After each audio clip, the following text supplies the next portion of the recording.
வணக்கம் guys, this is CA Sheshadri over here. thumbnail பார்த்திருப்பீங்க. ஒரு தமிழ்ல ஒரு அழகான ஒரு தலைப்பு எடுத்திருக்கிறோம். என்னது கேட்டீங்கன்னா, எதை தொலைத்தோம், எங்கே தொலைத்தோம், தேடுவோம். இதுதான் அழகான ஒரு தலைப்பு. அதாவது ஃபர்ஸ்ட் நம்ம சிஏ பசங்க இப்போ கரண்ட் ட்ரெண்டிங்கா போயிட்டு இருக்குது. எதை தொலைத்திருக்கிறாங்கன்னு கேட்டீங்கன்னா, ஐசிஏ புக்கை ரீடு பண்ற ஸ்டைல தொலைச்சிருக்கிறாங்க. நான் ஃபீல் பண்றேன். ஏன் நீங்க தப்பா எடுத்துக்காதீங்க, நான் சொல்லி தரேன். அதுக்குண்டான விளக்கத்தை நான் கொடுக்குறேன். அதுக்கு தான் வந்திருக்கேன் மெயினா. தியரி நான் வந்து தியரியை தான் கான்சன்ட்ரேட் பண்றேன். ப்ராக்டிக்கலாக எனக்கு தேவையே இல்லை. நீங்க என்ன தேவைப்படுச்சிக்கங்க. நீங்க ரெஸ்பெக்டிவ் ஃபேக்கல்டிஸ் இருக்கிறாங்க. நீங்க ப்ராக்டிக்கல் பேப்பர் சொல்ல நான் அதுக்கு எக்ஸ்பர்ட்லாம் கிடையாது. நான் தியரி பேப்பரை பொறுத்த மட்டும் இப்போ நான் ஒரு விஷயம் எடுத்துருக்கிறேன் உங்களுக்காக. ஓகேங்களா? நான் எதை தொலைத்தோம், எங்கே தொலைத்தோம், ஒன்னும் லாலையும் சொல்ல போறேன், ஒன்னு ஆடிட்லையும் சொல்ல போறேன். எந்த லெவல்ல படிச்சீங்கன்னா நீங்க தொலைக்காம போவீங்க, அதுதான் அர்த்தம். அதைத்தான் நான் கன்க்ளூட் பண்ண போறேன். தயவு செஞ்சு ஸ்கிப் பண்ணாம பாருங்க. செல்ஃபா படிக்கிறவங்களுக்கும் நல்லா அந்த ஒரு நாலேஜ் கொஞ்சம் ஒரு ஓப்பன் அப் ஆகும், ஒரு ஐ ஓப்பனராக இருக்கும். நான் நீங்க எல்லாருக்கும் தெரியும் நம்புறேன். Removal of auditor section 140. Are you guys getting? Removal of auditor. You have 5 subsections. Subsection 1, 2, 3, 4, 5. What is subsection 1? Removal by board of directors. Removal of auditor by board. What is 2? Resignation of auditor. What is 3? Penalty for not complying resignation. நான் சொல்ல விரும்பல, சும்மா எழுதிட்டு இருக்கிறேன். Now section 4 is removal by special notice. Wait பண்ணுங்க, கேளுங்கம்மா. Removal of the auditor and appointing new auditor. Special notice இருக்கணும். 140 subsection 5 is removal by tribunal அப்படின்னு 5 விஷயங்கள் இருக்குது. சரிங்களா? நான் இப்ப எதை எடுத்து சொல்ல போறேன்னா, ரிமூவல் பை ட்ரைபியூனலை பத்தி சின்ன ஒரு விஷயம். எதை தொலைத்தோம், எங்கே தொலைத்தோம், அதை சொல்றதுக்காக, இந்த விளக்கத்தை கொடுக்கறதுக்காக நான் எடுத்துருக்கேன். சரிங்களா? நான் வாங்க 140 subsection 5 என்ன சொல்றான்? ஒரு auditor is acting fraudulently or abetting or colluding in conducting the fraud with the director or employees. ஒரு ஆடிட்டர் இருக்கிறாங்க, ஆடிட்டர் வந்து ஃப்ராட் பண்ணிட்டு இருக்கிறாங்க. பண்ணலாமா? பண்ணக்கூடாது. கம்பெனியுடைய டைரக்டரை கூட ஃப்ராட் பண்றாங்க. பண்ணலாமா? பண்ணக்கூடாது. அப்படி பண்ணிட்டாங்க, ட்ரைபியூனலுக்கு தெரிய வந்துருச்சு அப்படின்னு சொன்னா, tribunal will pass order for removing that auditor. ட்ரைபியூனலுக்கு எப்படி தெரிய வரும்? On its own. Suo motu means on its own தெரிய வந்துருச்சு. இல்லைனால் application given by central government or it can be application given by any person. இங்க போட்டிருக்காங்க பாருங்க, எனி பர்சன்.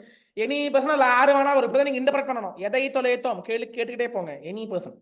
இப்போ நான் கேட்கிறேன், சியூமோட்டோ ஆகலாம் ஆர் சிஜி அப்ளிகேஷன் கொடுக்கறதாகலாம். எனி பர்சன் ஆகலாம். இப்போ any person can also give application. இப்போ நீங்க எதை தொலைத்தோம், இப்போ நீங்க ஒரு விஷயத்தை புரிஞ்சுக்கணும். சிஜிஏ அப்ளிகேஷன் கொடுக்குறான்னு வச்சுங்க, ஒரு ஆடிட்டர் தவறு பண்ணியிருக்கிறாங்க, சிஜிஏ முன்னிலையில வந்து ட்ரைபியூனலுக்கு அப்ளிகேஷன் கொடுக்குறாங்கன்னா அது சின்ன விஷயமா, சீரியஸ் இஷ்யூவா? Answer serious issue. சீரியஸான இஷ்யூ தான். அதை நீங்க ஃபர்ஸ்ட் புரிஞ்சுக்கணும். டெக்ஸ்ட் புக் ரீடு பண்ணும்போது இப்படிதான் புரிஞ்சுக்க வேண்டும். இதைத்தான் நான் சொல்ல வரேன். இதை தொலைச்சிட்டு போயிட்டு இருக்கிறாங்க நிறைய பேர். அதனால்தான் ஏங்க, நிறைய பேர் நல்லா படிக்கிறாங்க, இல்லை சொல்லவே இல்லை. நிறைய பேருக்கு எப்படி படிக்கணும்னு கூட தெரியாம போயிட்டு இருக்கிறீங்க. அதனால அந்த வழி மாற்றி கொண்டு வரதுக்காக தான் இந்த தலைப்பே கொடுத்துருக்கோம். வெயிட். இதுல ஒன்னு சொல்றான், சென்ட்ரல் கவர்மெண்ட் அப்ளிகேஷன் கொடுத்தான்னா, tribunal if satisfied that any change of order is required, it shall within 15 days of such application make an order that auditor shall not function as the auditor. அதாவது கடைத்து 15 daysக்குள்ள tribunal should pass order to remove the auditor. முடியல. and CG may appoint another auditor in his place. இப்போ ஆடிட்டரை remove பண்றது யாரு? Tribunal. Remove பண்ணி வேற ஆடிட்டரை appoint பண்ண போறது யாரு? சிஜி. இது எந்த கேஸுக்கு மட்டும்தான் பொருந்தும்? இது இந்த கேஸுக்கு மட்டும்தான் பொருந்தும். இந்த கேஸுக்கு மட்டும்தான் பொருந்தும். இப்போ எதை தொலைத்தோம் வரது? MCQ கேட்கிறான். As per the section 140 subsection 5 of Companies Act 2013, wherein an auditor of the company has conducted fraud and the application is given by central government, option number A, dash removes the auditor and dash appoints the auditor in his place. Option A, tribunal. Option B, CG. Option C, tribunal CG. Option D, CG tribunal. Answer is tribunal will remove, CG will appoint. இத படிக்கும்போது பிளைண்டா படிச்சுட்டு போயிடுவோம், உட்காந்து படிக்க மாட்டேங்கிறீங்க. அப்ப இதை தொலைக்கலாமா இல்லையா? தேடுங்க, நுணுக்கமாக படியுங்க. ஸோ நான் என்ன சொல்ல வரேன்னா, படிக்கும்போது ஐசிஏ புக்கு வச்சு படிங்க. ஒன்று. செகண்ட், நல்லா நுணுக்கமாக சென்று படித்தீங்கன்னா உங்களால ஒன்றுமே தொலைக்க முடியாதுன்னு சொல்ல வரேன். புரிஞ்சுது நம்புறேன். நான் வெயிட் முடியலை, இது லா பொறுத்த மட்டும் நான் விளக்கத்தை கொடுத்துட்டேன். ஸோ இங்கிருந்து எம்சிக்கு வருது, நீங்க ரீட் பண்ணும்போதே மார்க் பண்ணி வச்சுக்கணும். அப்படி நீங்க அந்த பிரில்லியன்ஸ் கொண்டு வரணும் ரீட் பண்ணும்போது.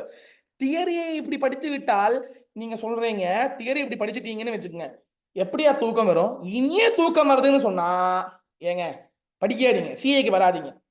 இப்படியும் படிச்சுட்டு தூக்கம் வருது சொன்னீங்கன்னா தயவு செஞ்சு சிஏக்குள்ள வராதிங்க தான் மை ஒப்பீனியன். எப்படி தூக்கம் வரும் இப்படி படிச்சீங்க நான் கேட்கிறேன். சும்மா நீங்க ஆக்ட் பண்ணாதீங்க. Come on guys, next. Audit பொறுத்த மட்டும் நான் சொல்றேன், auditingல there is a concept called inherent limitations of auditing.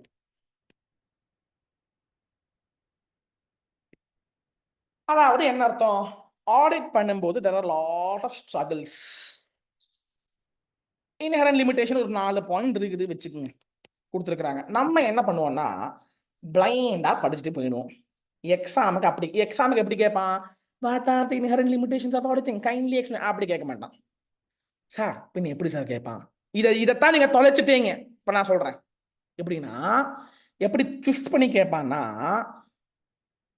Audit sometimes fails. Why? Give your explanation commenting the above statement. 4 marks. ஆமா, இந்த இன்ஹரண்ட்னா என்ன? அன்கண்ட்ரோலபிள் அர்த்தம். ஆடிட் பண்ணும்போது சிக்கல்கள் வரும், அதனால ஆடிட் சில சமயம் ஃபெயிலாக வாய்ப்புகள் இருக்குது. அதெல்லாம் அதோடைய நுணுக்கமான அர்த்தம். நம்ம என்ன பண்ணுவோம், இந்த கொஸ்டின் எக்ஸாம் கேட்டுட்டான்னு வைங்க, அப்படியே பிளிங்கா உட்காந்து விடுவோம். எங்கேருந்து கேட்டா இவன் எங்க கொஸ்டின் எடுக்கிறான் அப்படின்னு நம்ம நினைச்சுப்போம். ஆனா கொஸ்டின் எல்லாமே ஐசிஏ புக்ல இருந்தா இருக்குது. இப்போச்சு புரிஞ்சுக்குங்க, நீங்க ஒரு விஷயத்தை தொலைத்தீங்க அப்படின்னு வந்தீங்கன்னா, நீங்க முதல்ல ஐசிஏ புக் எடுத்து நல்லா படியுங்க, தொலைச்சதை தேடுங்க, தேடலில் இருந்து உங்க நாலேஜை அப்லிஃப்ட் பண்ணுங்க, அதில் இருந்து வெற்றியை தேடுங்க. வெற்றியை தேட தேவையில்லை, வெற்றி உங்களை தேடி வரும். This is CA Seshadri signing off. Thank you, all the very best. Keep learning. You will become chartered accountant.